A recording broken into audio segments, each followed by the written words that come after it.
Think about the last bad dream you had. It shook you while you were in it, maybe even woke you up in the middle of the night, heart racing. But the moment morning came, you realized it wasn't real.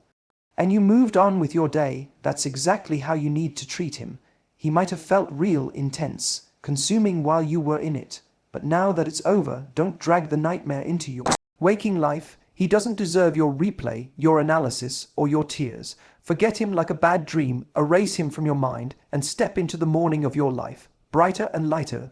Ever, when we go through heartbreak, the mind plays tricks on us. It doesn't always serve us the raw truth. Instead, it edits the film, cuts out the painful scenes, and plays back only the highlight reel. You'll find yourself remembering the way he made you laugh, the good nights, the moments when he made you feel seen, and suddenly, the entire relationship looks softer than it actually was. That's the trap of romanticizing the past. It's the equivalent of waking up from a nightmare and only remembering the 2 minutes where everything looked beautiful, while forgetting that the rest of the dream left you feeling unsettled and scared. Your brain clings to what's comforting, not what's real. But if you want to truly forget him like a bad dream, you have to stop rewriting the past in his favor. The danger of romanticizing is that it tricks you into wanting back what wasn't good for you. You start craving someone who didn't actually treat you the way you deserved. You think you miss him, but in reality, you're missing the version of him you created in your head. That version is kinder, more consistent, more loving than the man who was really in front of you. It's like falling in love with a ghost, something that doesn't exist and never truly did. And the more you feed that illusion, the harder it is to move on. Because you're not letting go of a man, you're letting go of a fantasy. One of the most powerful things you can do for yourself is to write down the truth, not the highlight reel. Write down the broken promises, the nights he left you feeling anxious, the things you tolerated that you shouldn't have, the times you felt small instead of cherished. This isn't about being bitter, it's about being honest.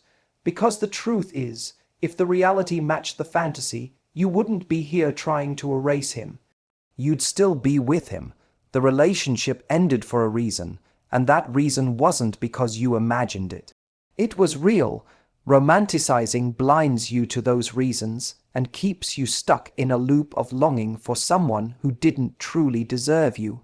It's also worth remembering that nostalgia has a selective memory.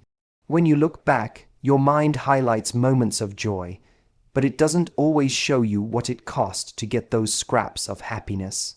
Maybe you had one magical night that you'll never forget, but did that one night outweigh the weeks of confusion and insecurity that surrounded it? Often the math doesn't add up. You gave more than you got. You stayed longer than you should have. You accepted less than you deserved. That's not a fairy tale. That's a bad dream dressed up as romance. To stop romanticizing the past, you have to make a conscious choice to ground yourself in reality. Every time your brain tries to wander to the highlight reel, remind yourself of the full picture. Don't let your emotions trick you into believing the edited version. Ask yourself, if a friend told me this story, would I tell her to go back, or would I tell her she deserves better? That question alone will often snap you out of the illusion. The truth is, real love doesn't leave you guessing. Real love doesn't make you cry yourself to sleep more often than you laugh. Real love doesn't require you to shrink just to keep it. If you can accept that, you'll see that what you're missing isn't him. It's the idea of what you hoped he could be.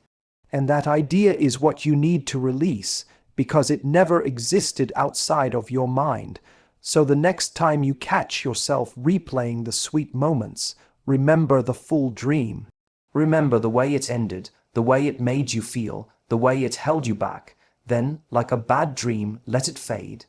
Don't hold on to the fantasy of what could have been. Anchor yourself in the truth of what was. That's how you stop romanticizing. That's how you stop longing. And that's how you finally begin to forget him. Pain only lingers when we keep giving it oxygen.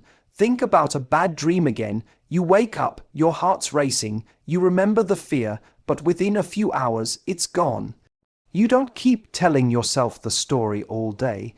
You don't sit with your friends and dissect every detail of that dream.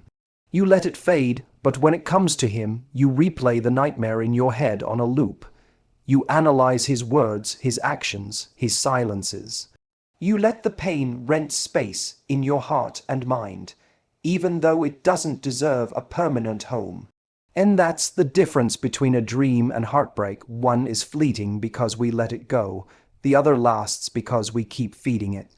If you truly want to forget him like a bad dream, you have to stop rehearsing the pain. Stop turning the breakup into your identity. When you constantly talk about him, stalk his updates, relive your arguments, or sit in bed scrolling through old photos, you're inviting him back into your present. You're keeping him alive in a place where he no longer belongs. It's like dragging last night's nightmare into today's reality and wondering why it still feels so heavy. Pain doesn't last forever on its own. It lasts because we keep reopening the wound. The hard truth is, some people hold on to pain because it feels like a connection. If you can't have him, at least you still have the story. At least you still feel something. But that's a trap, because it convinces you that your suffering is proof of love. It isn't. Pain is just proof that you're giving your energy to someone who doesn't deserve it anymore. Love is supposed to add, not drain. Holding on to pain doesn't make the relationship meaningful. It makes it harder for you to move forward. So how do you let the pain pass without letting it define you? By treating it the way you treat a dream. Acknowledge it, but don't dwell on it. When the thought comes, don't resist it, but don't feed it either. Let it wash over you like a wave and keep walking forward. The moment you start clinging to it, analyzing it, or narrating it to others, you're pulling it back into your present. And every day you do that, you delay the healing you deserve. Another part of not giving pain a permanent place is refusing to build a shrine to it. For some people, their room, their phone, their routine becomes a museum of the past. Photos, texts, gifts, playlists. Every time you look at them, you're reopening a door that needs to stay closed. It's like hanging pictures from a nightmare on your wall and expecting to feel peace. You have to clear the space, both physically and emotionally. Pack up the reminders, delete the traces. Not because you're erasing your history, but because you're choosing not to live inside it anymore. Here's the truth. Pain will always knock at the door for a while, but it only moves in if you let it. The way to evict it is to give your heart new things to focus on, new hobbies, new connections, new goals, new laughter. When you flood your present with new energy, the pain doesn't get to dominate the room anymore.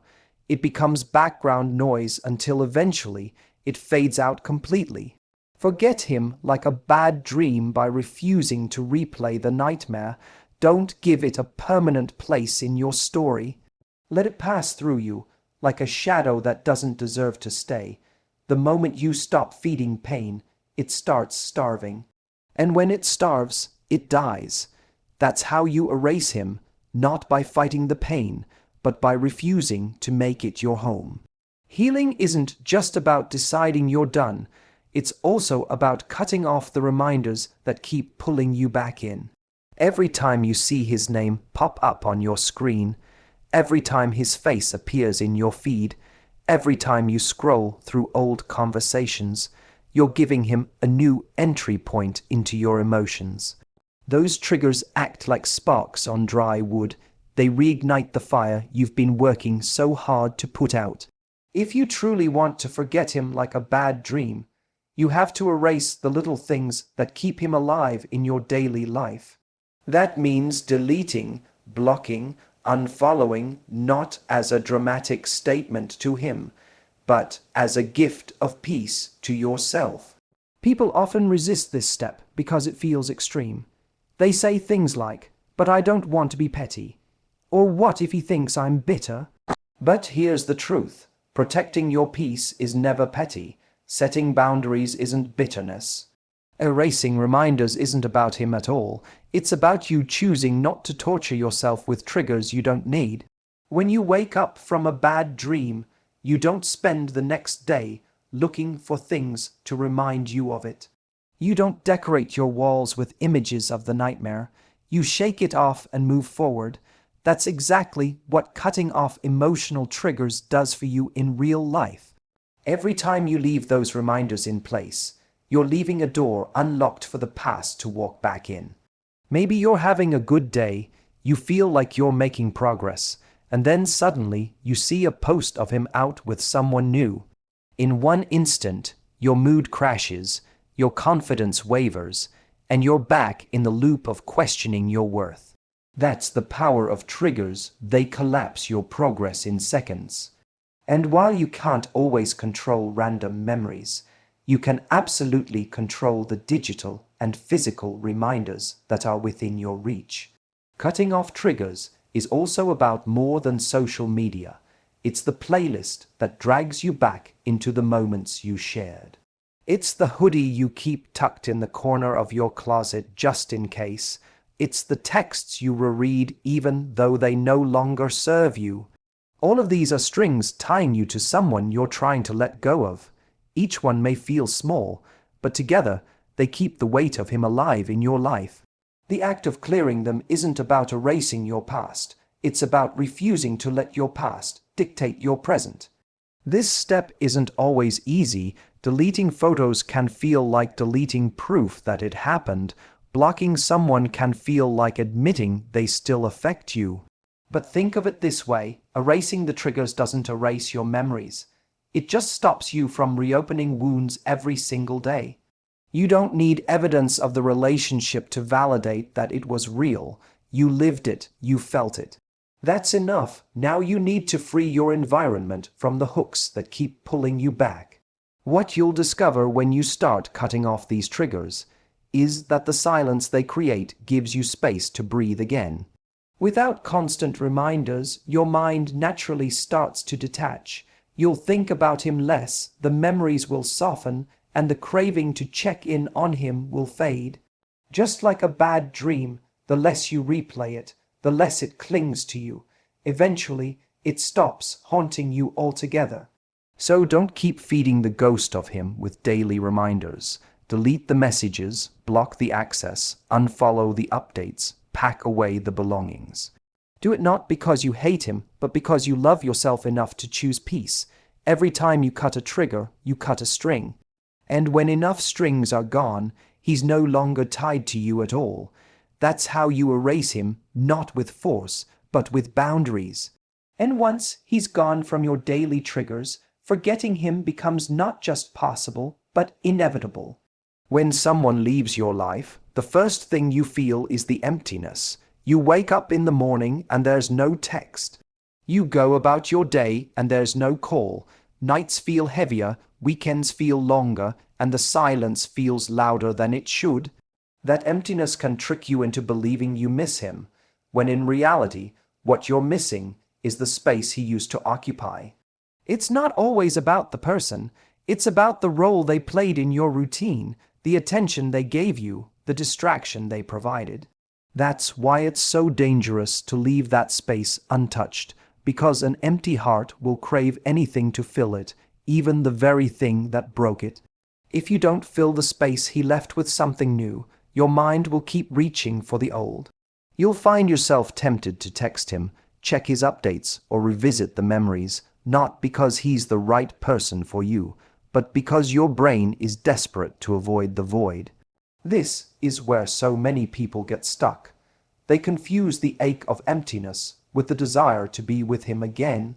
But emptiness is not love, it's simply a gap waiting to be filled, and the truth is you get to decide what fills it. This is your opportunity to replace that energy with things that actually add value to your life. If he drained you, now is your chance to invest in things that fuel you. Pour yourself into your passions, pick up the hobby you put aside, reconnect with friends you neglected, travel to places you've always wanted to see. Build your days around people and activities that give you joy and remind you of who you are without him. Every moment you choose something new is a moment you weaken the grip of the past. It's not about distracting yourself. It's about constructing a life so full that there's no longer space for him to creep back in. And this isn't just about busyness. It's about intention. You're not filling the void with noise. You're filling it with nourishment. Ask yourself, what did I sacrifice in that relationship? What parts of myself did I put on the shelf? What dreams did I put on pause? The space he left is your chance to revive those things.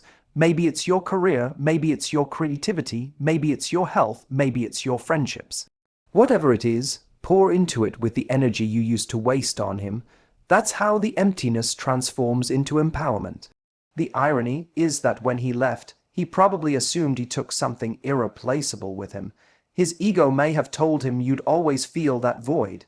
But when you fill that space with growth and joy, you prove him wrong without ever saying a word. The narrative shifts from, he completed me, to I was always complete, and now I'm thriving even more without him. Nothing breaks his ego like seeing that his absence didn't create your downfall, it created your rise. And the more you pour into yourself, the less you even think about him, because love, laughter, passion, and purpose are powerful erasers. They overwrite the old memories with new ones. They give your heart something fresh to hold on to so the past naturally fades. Just like a bad dream, the less room you give it in your waking life, the faster it disappears. So instead of staring at the empty space and convincing yourself it can only be filled by him, take it as an invitation. Fill it with everything he couldn't give you, everything you neglected, everything you deserve. Let the space he left become the space where you finally rediscover yourself. Because when you fill that emptiness with real joy and real growth, forgetting him stops being a struggle. It becomes a natural consequence of living fully again. One of the hardest things to accept after a breakup is that you may never get the closure you think you deserve. We convince ourselves that if he just apologized, if he just explained, if he just admitted what went wrong, then maybe we could move on. But waiting for closure is like waiting for someone to come back into your nightmare and rewrite the ending for you. It almost never happens the way you hope, and even if it does, it doesn't give you the peace you think it will. The truth is, closure doesn't come from him. It comes from you deciding that the story is finished, regardless of what he says or doesn't say. When you keep chasing closure, you keep yourself tethered to him. You replay the conversations, dissect the breakup, search for hidden meanings in his actions. That cycle traps you in the past because you're trying to solve a puzzle that was never meant to be solved. Some people don't give you closure because they don't want to face their actions. Others don't give it because they've already moved on. And sometimes, even if they did give you an explanation, it wouldn't satisfy you because no excuse feels good enough for why someone didn't value you. That's why waiting for closure is really just postponing your healing. Making peace with what you'll never get back is about accepting that not every story ends neatly. You don't need him to tie up the loose ends for you. You don't need his permission to move on. You don't need his words to validate your feelings. What you need is to take back the power and decide that his silence, his lack of apology, or his lack of explanation is closure enough. Because sometimes no answer is the answer. Sometimes the fact that he couldn't step up, couldn't love you properly, or couldn't communicate like an adult is all the closure you'll ever need. The freedom comes when you realize you don't have to keep knocking on a door that's closed. You don't need to keep reliving what went wrong or imagining how it could have gone differently. That keeps you stuck in the nightmare. Instead, you can choose to step out of it and move into your morning. You can decide that the ending is the ending, even if it wasn't the one you wanted. Peace doesn't come from rewriting the past. It comes from accepting it and focusing on the future. Making peace also means forgiving yourself. Forgiving yourself for staying too long, for ignoring red flags, for believing his words when his actions didn't match. Too often, people stay trapped because they can't stop blaming themselves. But the truth is, self-blame only keeps you chained to the past. You don't erase him by punishing yourself. You erase him by learning, by growing, and by refusing to repeat the same patterns. Forgiveness of yourself is the final act of closure because it means you're no longer dragging shame along with his memory. And here's the powerful part. When you stop waiting for him to give you closure, you take back control. You show yourself that you don't need him for peace, you don't need him for healing, and you don't need him for freedom. You realize that moving on is a decision you make for yourself, not a gift he gives you, and in that moment his power over you dissolves. So don't wait for an apology that may never come. Don't sit around hoping he'll one day explain himself. Make peace with what you'll never get back. Accept that the past is over, the answers don't matter anymore, and the only thing left to do is move forward. That's how you forget him like a bad dream, not by demanding closure from him, but by closing the door yourself. The final step in forgetting him like a bad dream is rewriting your story so that he is no longer the central character. Too many people come out of a breakup and let it become their defining moment. They carry it like a scarlet letter, shaping their confidence, their choices, and even their belief in love. But when you allow one failed relationship to dictate how you see yourself and your future, you're giving him far more power than he ever deserved. A bad dream doesn't get to decide how your morning feels unless you let it. The same is true with him. His role in your past does not get to write your future. That's your job. The way you rewrite your story is by reframing what happened. Instead of seeing the breakup as proof that you weren't enough, see it as the event that pushed you back to yourself. Instead of calling it a loss, call it a redirection. You didn't lose something valuable. You were released from something that was holding you back. Life has a way of clearing space for better things, and sometimes that means removing people who can't walk with you to the next chapter.